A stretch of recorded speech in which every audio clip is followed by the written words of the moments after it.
Meu nome é Patrícia e o que eu vou contar para vocês aconteceu de verdade. Tudo começou com um simples anúncio de uma casa em leilão.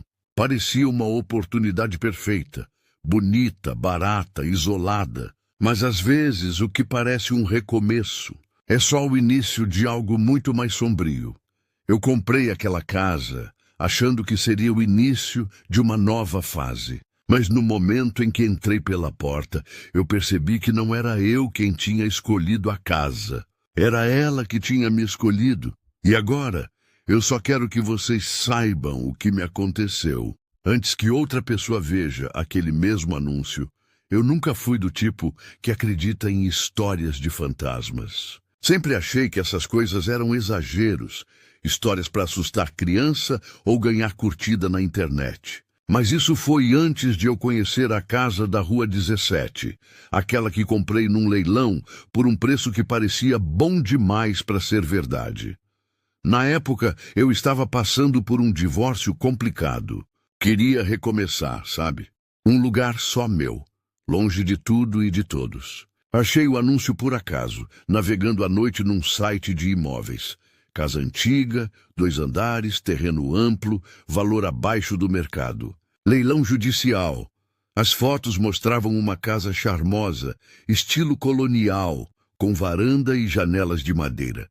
Havia algo triste nelas, mas eu ignorei. Eu só pensava, é perfeita.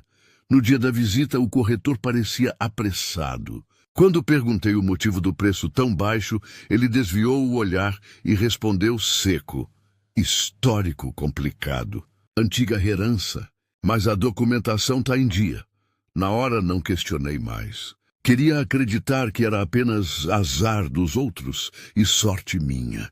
As primeiras semanas foram normais. Limpeza, pintura, consertos. A casa tinha cheiro de madeira velha e poeira.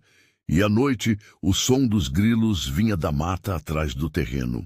Mas depois da segunda semana, comecei a perceber pequenos detalhes. Coisas sutis, mas incômodas. Toda vez que eu passava pelo corredor do andar de cima, a lâmpada piscava. Troquei, revisei a fiação. Nada. E o pior, às vezes eu jurava ouvir alguém subindo as escadas enquanto eu estava na sala. Os degraus rangiam um de cada vez, lentos, e paravam bem na curva antes do corredor. Quando eu olhava, não havia ninguém. Na terceira noite seguida ouvindo isso, tentei ignorar. Mas o que aconteceu depois foi impossível ignorar. Acordei com um barulho de cadeira arrastando na cozinha. O som era metálico, seco, repetido, como se alguém estivesse girando a cadeira de propósito. Peguei o celular para gravar, tremendo. Desci as escadas em silêncio. A cozinha estava escura, só com a luz da rua entrando pela janela. E lá estava a cadeira, virada para mim no meio do cômodo. Não me pergunte por quê, mas a sensação era de que alguém tinha acabado de se levantar dela. Voltei para o quarto sem olhar para trás. Depois daquela noite, as coisas pioraram. O cheiro da casa mudou. Uma mistura de ferro, mofo e algo mais que eu não conseguia identificar. A energia elétrica começou a falhar. Os espelhos embaçavam sozinhos, e o relógio da parede parava sempre às 3h17. Eu comecei a anotar tudo num caderno, achando que talvez estivesse enlouquecendo. Mas então algo aconteceu, que tirou todas as minhas dúvidas. Certo dia fui à prefeitura tentar levantar o histórico da casa. A atendente, uma senhora chamada Ivone, olhou o endereço e ficou em silêncio por alguns segundos antes de falar. Essa casa era da família Soares. Ficou fechada por quase 30 anos. Houve um caso trágico lá dentro. Perguntei o que tinha acontecido. Ela hesitou. A filha mais nova desapareceu. Nunca encontraram o corpo. O ar pareceu sumir dos meus pulmões. Pedi para ver os registros. Num arquivo antigo, datado de 1989, estava escrito: residência interditada após incidente familiar não solucionado.